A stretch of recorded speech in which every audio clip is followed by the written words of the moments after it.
welcome to Business Women Spotlight. Y'all, I'm so excited about what we got going on here. We are going to be highlighting women all through this month of Women's History Month because we are making history and these women are getting ready to talk about their businesses and how they are amplifying their voice in the community.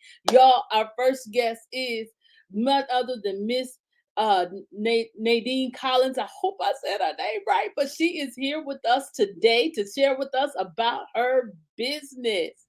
Hello, hello, hello. Hi. So good to be here. I'm so excited to have you on with us for this awesome time that we are highlighting Christian women, high achieving entrepreneurs that aren't afraid of sharing, talking about who they serve, who they are, and whose they are in this good marketplace. So why don't you just jump right in and tell us about who you are and what you do? Okay, so great to be here with you, ladies. I am Nadine Collins, and I live in Atlanta, originally from the Caribbean, and I am a full-time speaker, having traveled over 80 countries already, and also an author of 8 books.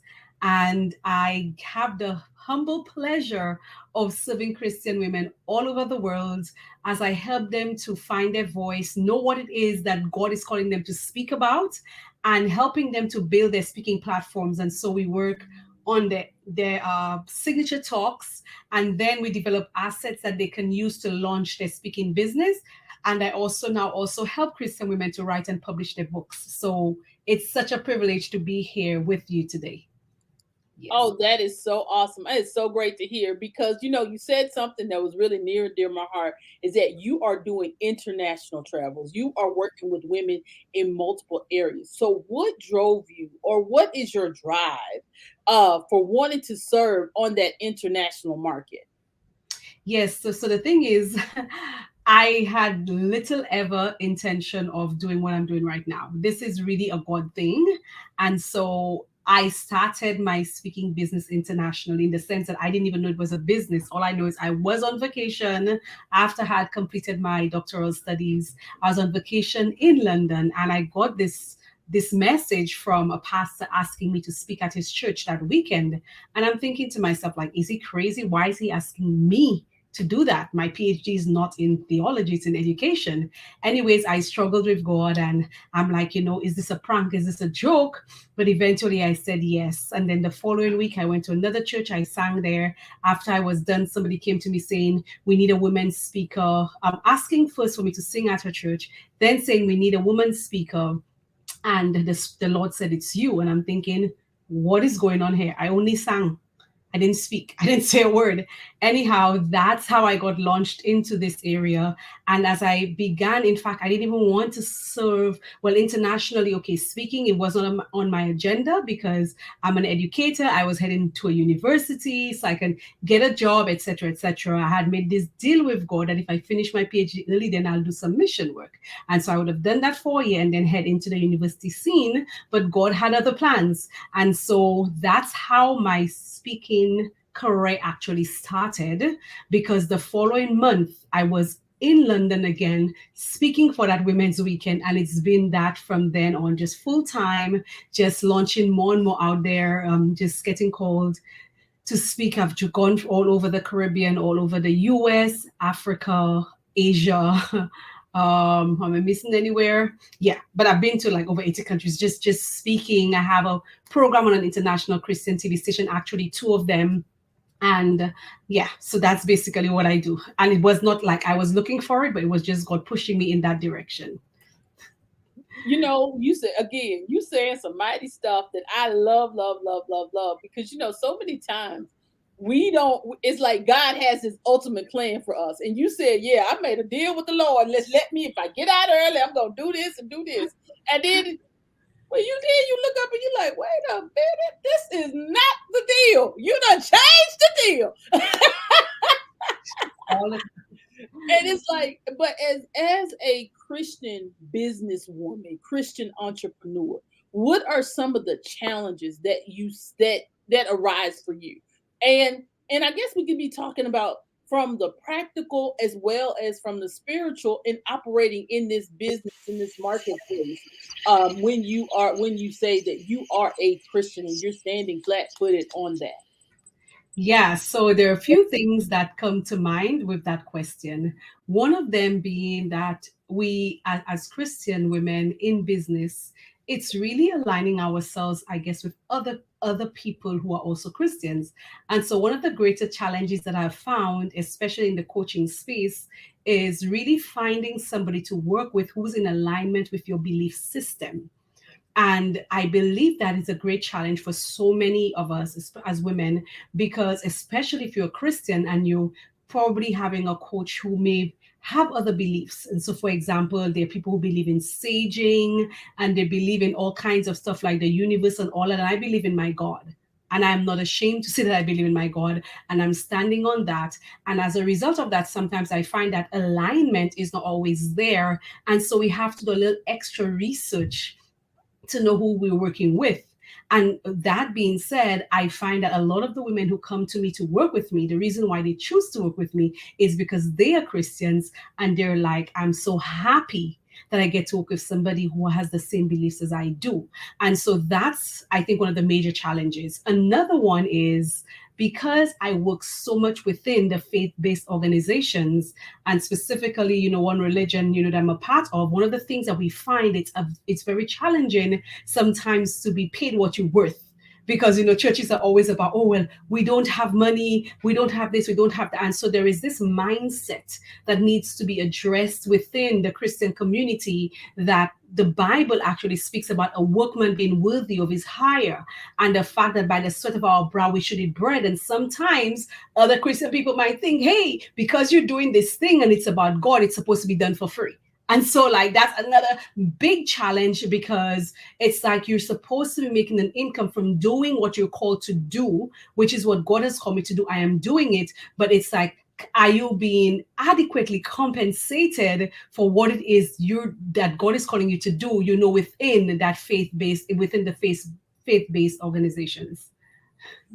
Let me tell you something. I almost jumped out my chair over here because when you was, baby, you was all up in my backyard. Because so many times that is like our major, major, major conversation is that, and that's like a major challenge for us that want to stay true to working with our faith-based organizations. But it's like, I can't live off a chicken box and half and half because I used to live in Baltimore. I can't live. I mean, because when I call to pay that light bill, they not saying Mhm, bless you. They might say bless you and thank you for showing up. mhm, mhm. But That's what can we do? And not even think about asking you this question, but what do you think we can do as Christian businesses, as faith-based businesses, to help change that mindset of wanting to pay the people that are working for you and helping you develop and coming in and pouring into your people, paying them what they are worth. What can we do to help start to change that mindset? Yeah, I think it starts maybe with each of us, because I think that that's a collective problem, and with some religions, I think it's worse than other religions, right? Mhm. Because I don't know, the Lord just dropped this thing on me. Was it, I think, a year or two, or not last year? So it would have been the year before that, either 2020, 2021, where I realized that because of how we do business, if, and I could speak specifically for the religion that I am a part of, and I see it and I say, there is a divine exchange that takes place when we pay somebody what they're worth for the job that they've done. And so while we do voluntary work, and while we could give of our services, when somebody works for us, it is a blessing when we're able to pay them for it. There is a blessing that comes in honoring the person's gift. There is a blessing that comes in honoring the fact that this person have been called by God to do this, and I need to pay them for it. And so I, Nadine, Anna, Joseph Collins, I don't want free from nobody, because I want to pay people and honor them for their gifts. their giftings, because their gifts is what is making room according to the word of God. Proverbs 18, verse 16, I believe, or 19 says, the gift will make room for you. And so we need to honor people. And I think we rob ourselves when we're just taking and taking for free. You could never be blessed with free stuff because you're not honoring the person who's worked hard to do the work. And so, a lot of times as Christians, what I find as I travel around dealing with our people is that people just want everything for free. You cannot be blessed by just taking. You have to do that divine exchange. That's how the Lord places places in my head. So it's a divine exchange when I give my services. It's a divine exchange when you bless me with the money that I'm worthy of. And so both of us are being blessed because you're honoring the person's gift, the person is giving. And so there is that exchange that has a blessing attached to it. And so many of us miss out and we continue to struggle because the free stuff ain't going to bless you because you ain't doing right by the person who's working hard to do it. And so I think if we begin to understand that there's a big blessing attached to me being able to, when people come, when I employ people, I pay them, always pay extra. If you Mhm. do a good job, I give you extra.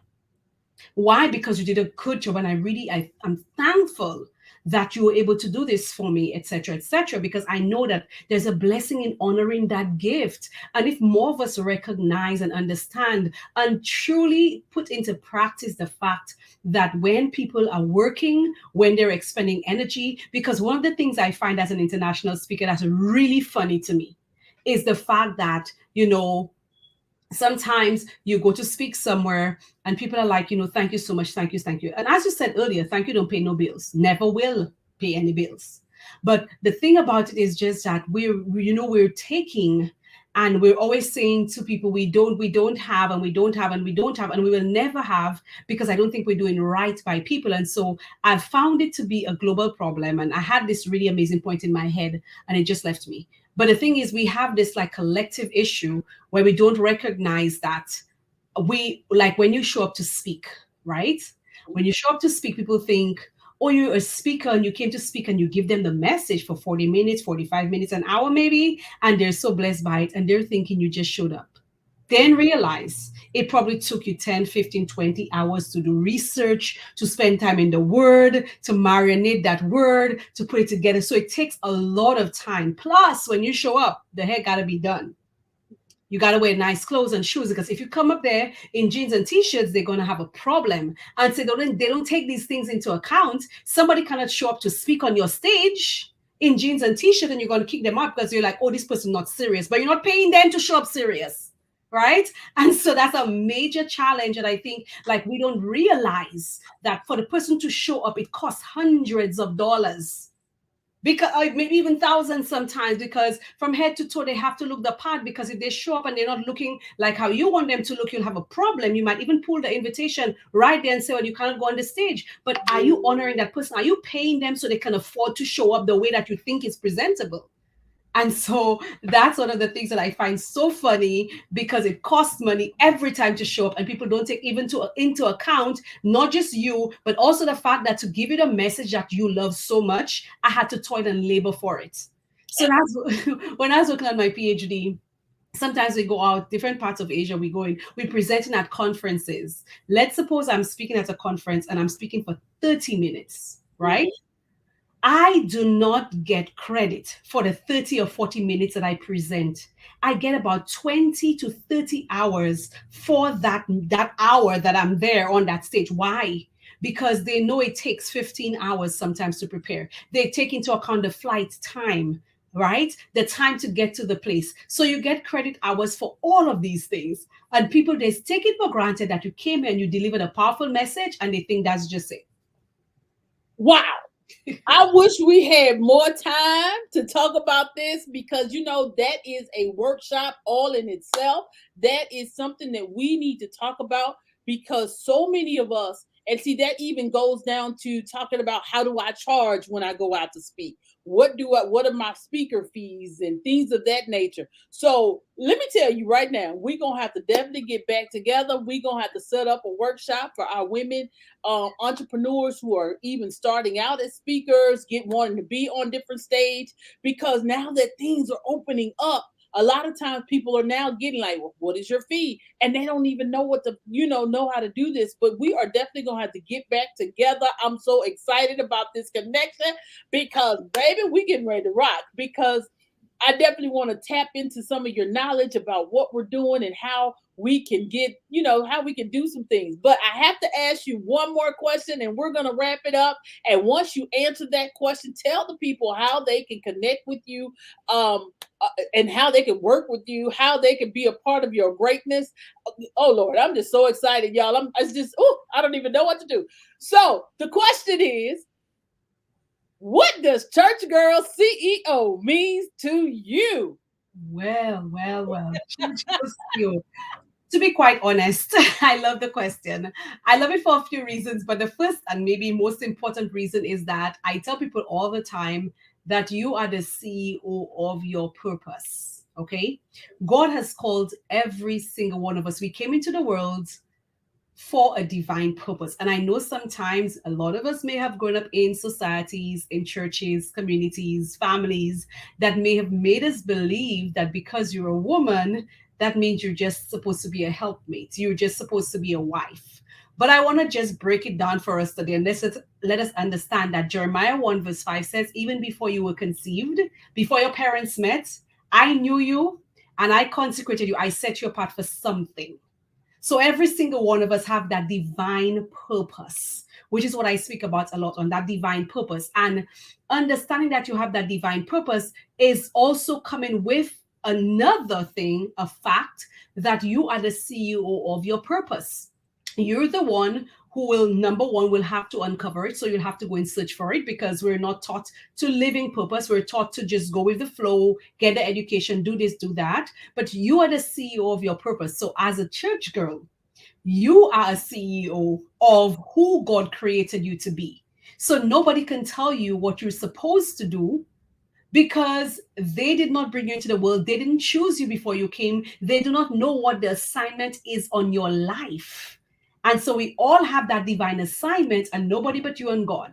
And so you are the CEO of that. And as a church girl, then you are the CEO of your purpose. And so as a church girl, our responsibility is to uncover, why am I here in the world? What am I meant to do? And how am I meant to do it? And that should be our number one focus, and not allow anybody to dictate how we go about living purpose except going to God. And I say to people all the time, my number one business strategy is prayer.